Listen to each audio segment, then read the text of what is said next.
Bilang ko sa dagat na apoy, di makahinga sa init na dumadaloy.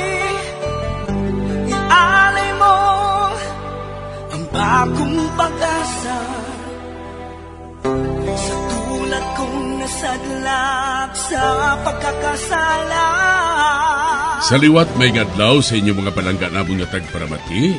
Sa karon nga adlaw padayunon naton ang kasugpunsang sulat nga ginatagan naton sang kabuhi diri sa atong panatuntunan, Provincial Jail.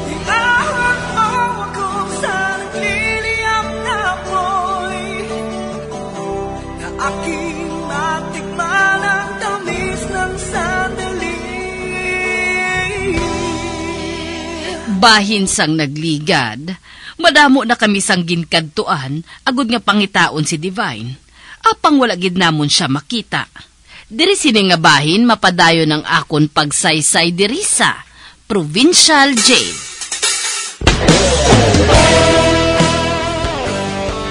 Artem, ano sa banta mong natabo sa akon manghod? Suno sa akon pagpangusisa sa eskwelahan.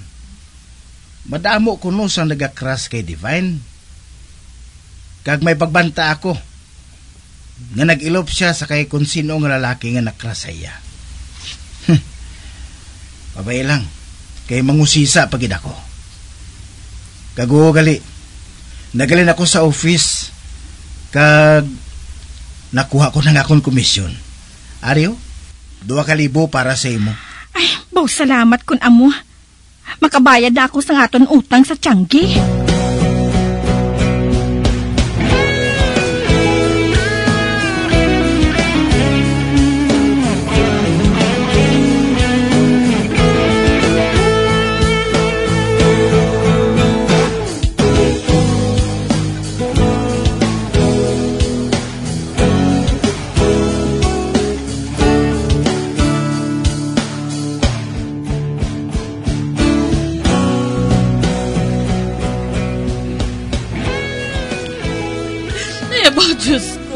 Diyos ko, Nay, hindi ka na lang balasagad sa hibi.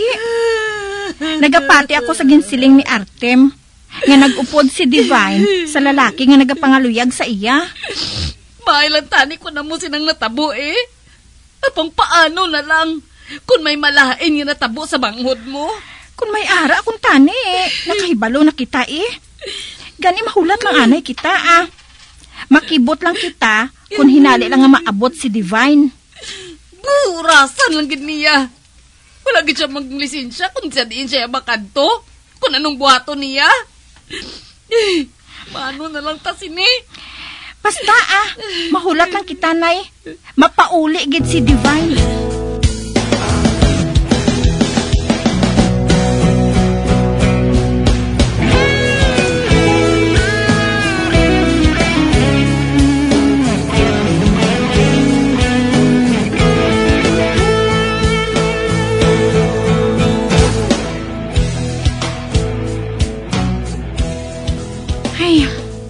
Naluoy ako kay Nanay Artem Hindi siya malipat kay Divine.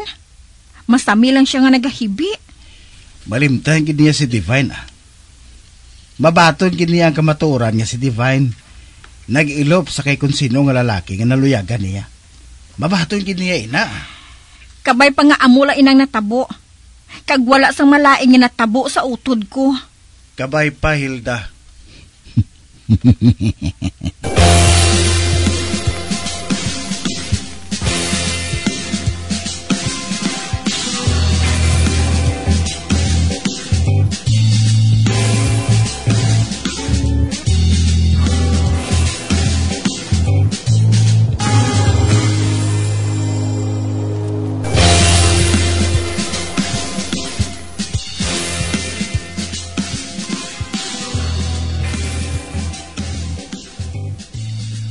O ti ano na ton?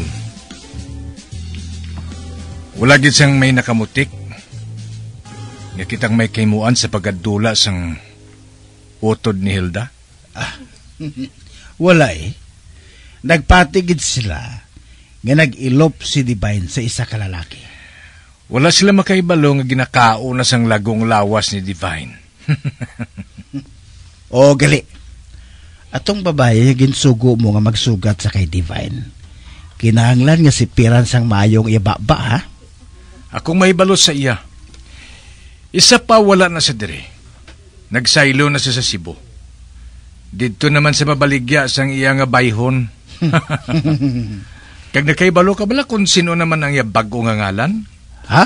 Sino naman? Si Sunshine Yellow. Ay, wow!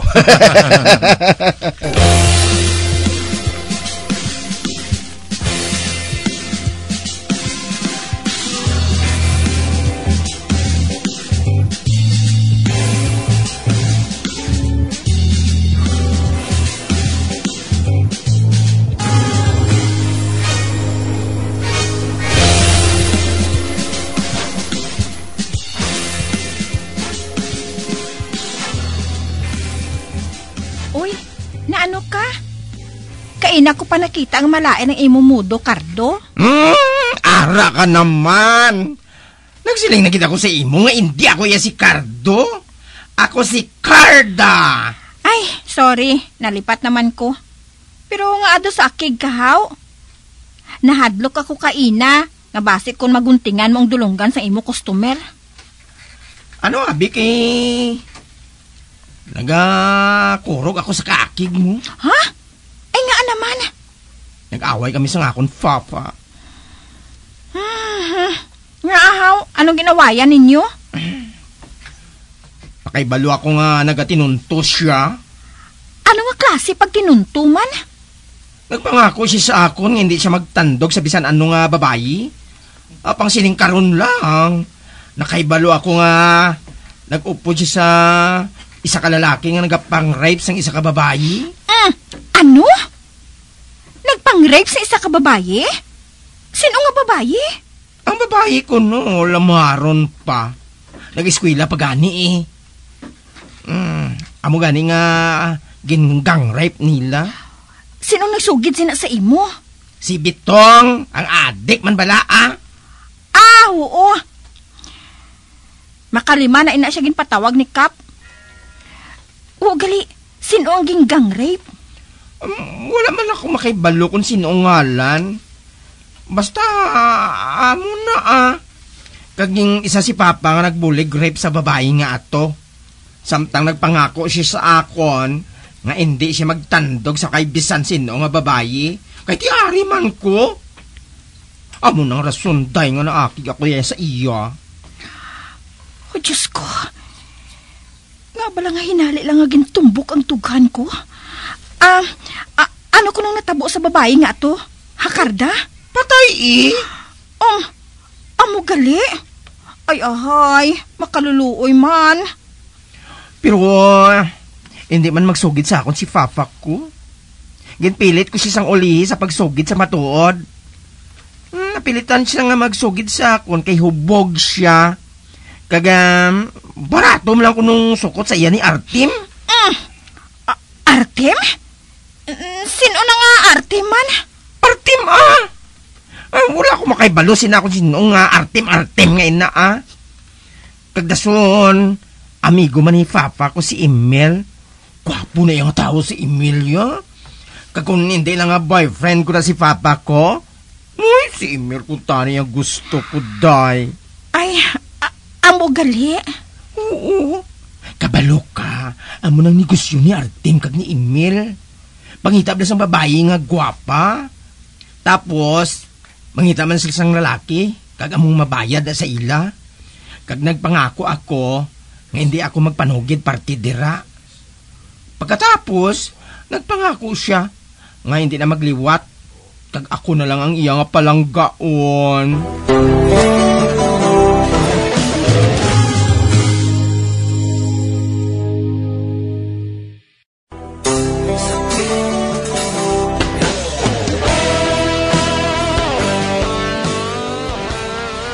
Amo na lang ang kakulba ni Hilda sang magsugilanon sila sang iya abyan nga si Cardo nga may napatay kag na-rape kuno ang nobyo niya sini. Sa pagpadayon ko pagid. Artem, anong trabaho ni Emil? Hindi bala siling mo o ahente man siya? Oo. Pareho ang amon trabaho. Ahente sang insurance. Pero siya iya, dito sa iban nga banwa nagkakadto. Pero abi sa Iloilo. Madamo siya sang insure dito. Amoy na, nga hindi mo siya makita diri perbi. May asawa na siya? Oo. Pero ang iasawa dito nagatinir siya Eloy. Kay masakiton ini. Amo gali? Anay ka? Nga nagapamangkot ka parte kay Emil haw? Kwan. Ay, nakita ko nga, hindi mo na siya kaupod permi mo. Masako siya sa trabaho mo. Kinanglan niya nga makita sa mga kliyente. Oo man. Ay, oo gali. Si Bitong kawatan gidyan, no? Oh, nga nakasiling kasi na. Kwan. Ay, di na si Bitong? Napriso Maayo. Maayo man nga natabo ina sa iya. Ay, gali, may kantuan ako. Sa diin? Follow upon ko anay nga akong kliyente. Pauli ka temprano, ha? Ati okay Pangitaon ko si Bitong sa presuan. Budlay na. Kung magsagad siya sang wakal dito.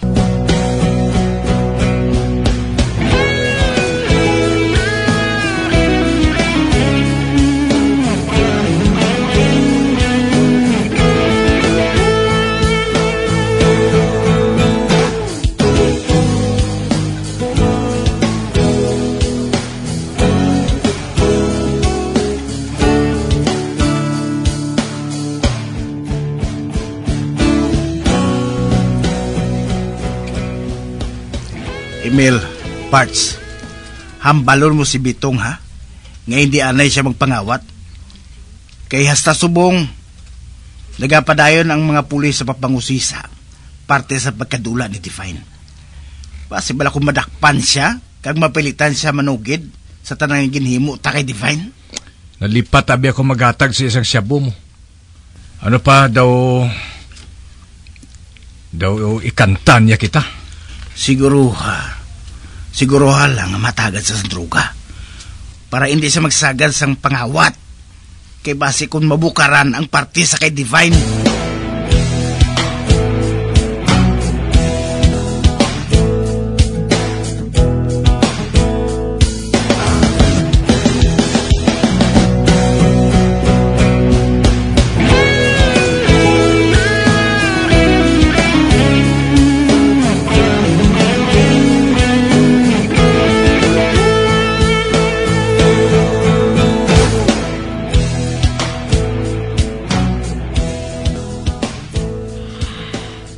Hindi ako makapati sini.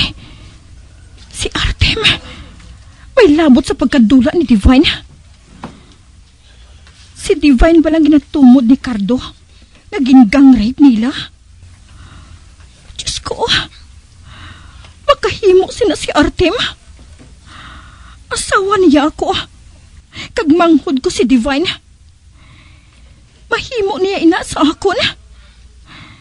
Mahimo bala niya ina.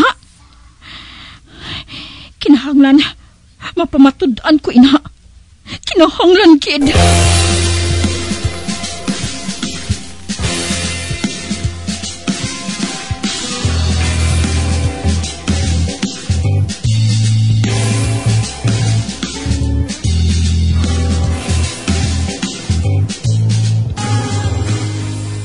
Kada pauli ko, makita ko si Emil nga nagainom sa tiyanggi ni Chapurin.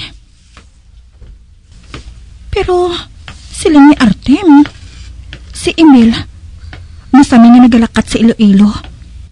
Kinagapangita siya dito sa kliyente sa insurance. Pero nga ari siya diri. Mahapit ko sa tiyanggi Mabakal ako sang inasal.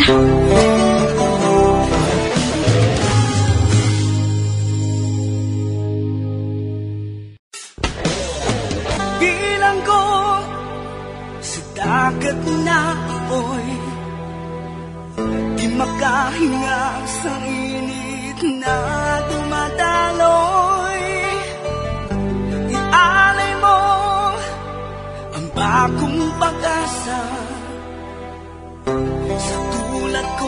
sadlak sa pagkakasala. Magabiyan sundagin ninyo sa pagpamati, ang mga kasugpunsang sulat nga aton man ginatagan sang kabuhi, diri sa atong patuntunan, Provincial Jail. Kag kami diri sa gihapon wala ginagakalipat sa pagpangagda sa inyo. Gakun kabuman may kasaysayan, ipadala lang diri sa atong palatuntunan, Provincial Jail, DYWB, Bombo Radio, Bandalagan, Siyudad Sang Bacolod. Sa direksyon ni Melvin Gatuslao.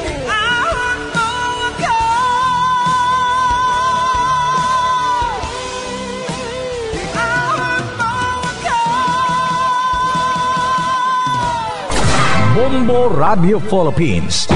Patuloy na #1 sa drama. Basta Radio Bombo!